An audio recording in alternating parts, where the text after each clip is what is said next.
आखाती देशातल्या युद्ध परिस्थितीमुळे पेट्रोल डिझेलचा पुरवठा खंडित होण्याची शक्यता आहे। आगामी काळात तो नाकारता येत नाही।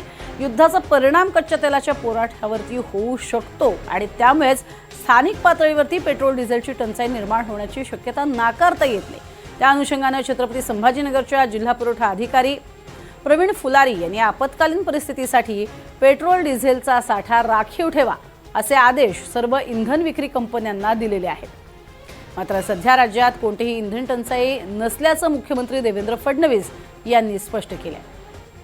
या संदर्भात अधिक माहिती घेणार आहोत आमचे प्रतिनिधी मोहसिन शेख यांच्याकडनं। मोहसिन, एकीकडे मुख्यमंत्री ग्वाही देत आहेत कोणतीही इंधन टंचाई नाही, मात्र प्रत्यक्षात उद्योजकांचं काय म्हणणं आहे? इंधन विक्रेते स्वतः हे मान्य करतायत का की येत्या काळामध्ये अशी टंचाई निर्माण होऊ शकते?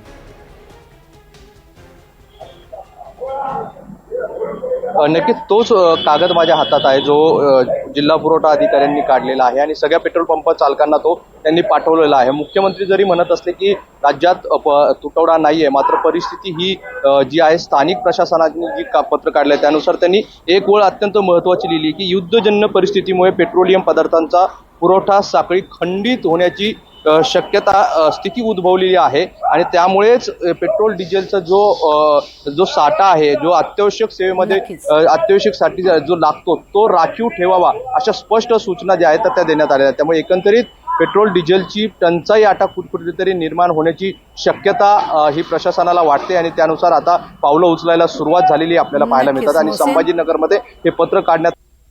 तुर्तास धन्यवाद या संपूर्ण सविस्तर माहितीसाठी। आता थेट आपण जातोय, राज ठाकरे बोलतायत। सध्या ही संभाजीनगरची आपण दृश्य बघतोय। जिल्हाधिकाऱ्यांनी महत्त्वाच्या सूचना दिलेल्या आहेत।